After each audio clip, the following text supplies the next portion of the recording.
কলকাতার হৃদয়ে দাঁড়িয়ে আছে ভক্তি ও শান্তির ও সৌন্দর্যের এক অপূর্ব নিদর্শন শ্রী স্বামীনারায়ণ মন্দির।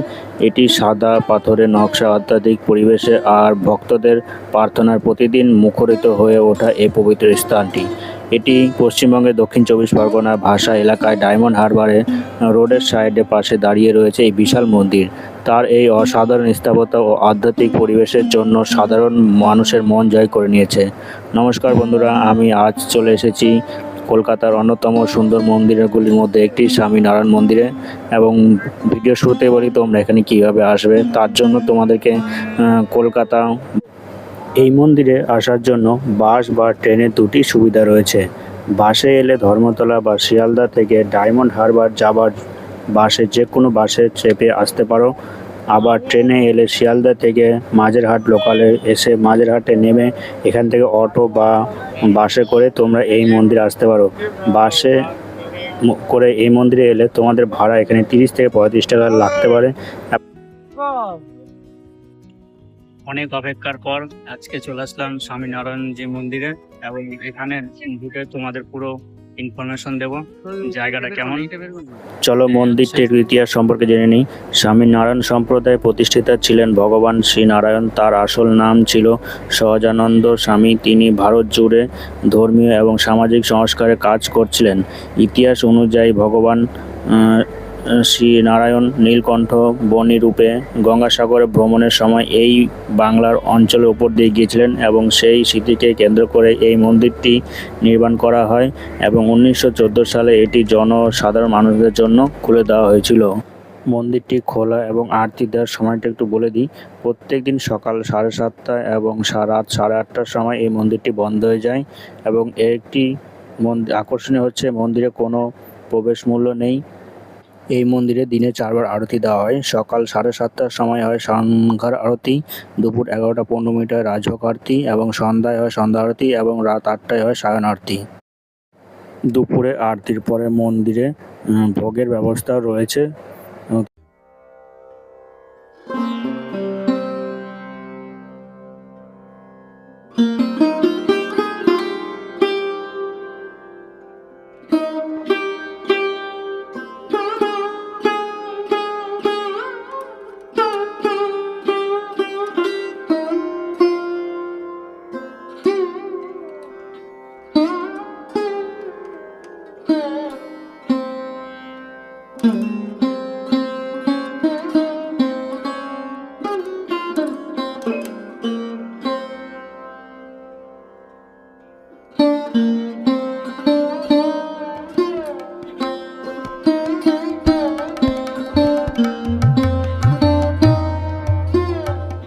চলো তোমাদেরকে মন্দিরটা একটু ঘুরে দেখাই।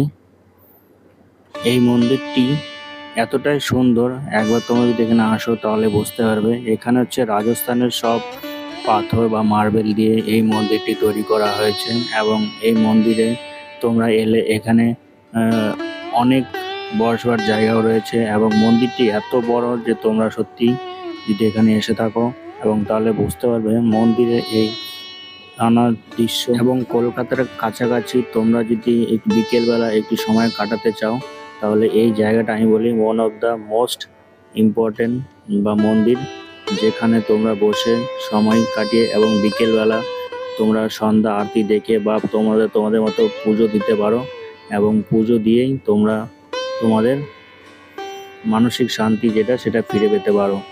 আমিও এই মন্দিরে এসেছিলাম এবং পুজো দিয়েছিলাম। এই মন্দিরে পুজো দিতে গেলে মাত্র 50 টাকা ভেতরেই প্রসাদ পাওয়া যায় এবং সেই প্রসাদ দিয়ে তোমরা ভেতরে পুজো দিতে পারো এবং ভোগ নিতে পারো। এবং ভেতরে শ্রীকৃষ্ণ একটি বা স্বামীনারায়ণের একটি মূর্তি রয়েছে এবং সেখানে তোমরা পুজো দিতে পারো এবং জল স্পর্শ করতে পারো।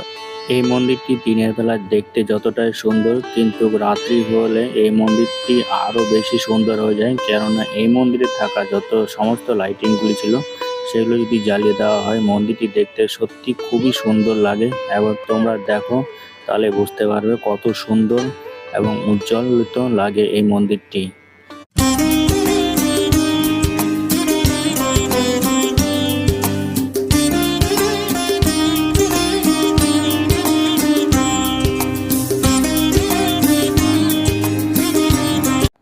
আমি সন্ধ্যাবেলায় গিয়েছিলাম মন্দিরে পুজো দেওয়ার জন্য, এবং মন্দিরে কোনো ক্যামেরা অ্যালাউ না থাকার জন্য সেখানে কোনো ছবি বা ফটো তুলতে পারিনি, এবং ভেতরের যে ছবিগুলো কালেক্ট করতে পেরেছি সেগুলো তোমাদেরকে আমি দিয়ে দিচ্ছি।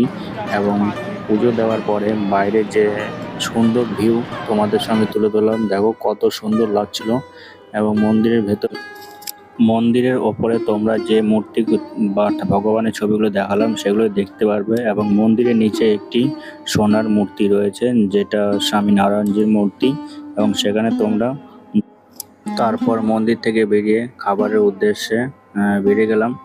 এবং পাশেই রয়েছে ভোগ, এখানে ভোগ পাওয়া যায়, এবং এই সাইডে রয়েছে একটি স্টোর যেখানে বুক স্টোর রয়েছে, এবং এখানে তোমার ভোগ বা প্রসাদ নিতে পারো। এবং প্রসাদের দেখলাম এখানে হচ্ছে 150 টাকা, এবং সব কিছুর দাম দেওয়া রয়েছে, তোমাদের সামর্থ্য অনুযায়ী তোমরা এখান থেকেই খাবার নিয়ে খেতে পারো। এবং খুব ভালো পরিবেশ এবং খুব শান্ত, তোমরা এখানে আসলে বুঝতে পারবে। এবং যারা বাইরে থেকে আসছো এবং এখানে স্টে করতে চাও তাদের জন্য থাকবার জন্য এখানে আশ্রম বা হোস্টেলের ব্যবস্থা রয়েছে, এবং এখানে মন্দিরের পাশে একটি শৌচালয়ের ব্যবস্থা রয়েছে সুলভ মূল্যে। এবং তাই বেশি দেরি না করে, আমাদের অনেক খিদে পেয়ে গেছিলো, তাই দেরি না করে চলে গেলাম। এখান থেকে একটু পপকর্ন এবং স্প্রাইট সাধারণত এটা দিয়ে টিফিন করলাম, এবং তোমাদেরকে আর একটু সন্ধ্যাবেলায় মন্দিরের দর্শন করিয়ে দিই। দেখো কত সুন্দর লাইটিংয়ে এখানে তোমরা বসে এবং আড্ডা দিয়ে টাইম পাস করে এবং রাত 8টার সময় বেরোতে পারো। এবং বাচ্চাদের এখানে খেলার ব্যবস্থাও রয়েছে, এবং জাম্পিং এবং সিঁড়ি দোল, এইভাবে বিভিন্ন ধরনের খেলা রয়েছে। তোমরা এখানে বাচ্চাদেরকে নিয়ে আসতেই পারো ফ্যামিলির সঙ্গে মন্দিরে টাইম পাস করার জন্য। তো বন্ধুরা, ভিডিওটা কেমন লাগলো? যদি ভালো লেগে থাকে তাহলে অবশ্যই চ্যানেল লাইক এবং সাবস্ক্রাইব করে রেখে দিও, এবং এরকম আরও বিভিন্ন ধরনের ভিডিও তোমাদেরকে নিয়ে আসবো। বন্ধুরা, সত্যিই ঘুরে খুব ভালো লাগলো আজকে এই জায়গাটা, এবং আরো যদি টাইম পাই কোনোদিন এক সময় করে আসবো। এবং তোমরা যদি আসতে চাও খুব এই সুন্দর ভিডিওটা জায়গা, দেখবে, খুব ভালো জায়গা, এবং আপনারাও মন আসবেন। মাইন্ড পুরো ফ্রেশ হয়ে যাবে। ভেতরে পুজো দিয়ে নিলাম, এবার হচ্ছে বাসে করে আবার যেতে হবে কলকাতা, কেননা কলকাতা থেকে আমি এসেছিলাম। চলো, আজকের মতো ভিডিওটা এই পর্যন্তই, সঙ্গে থাকো।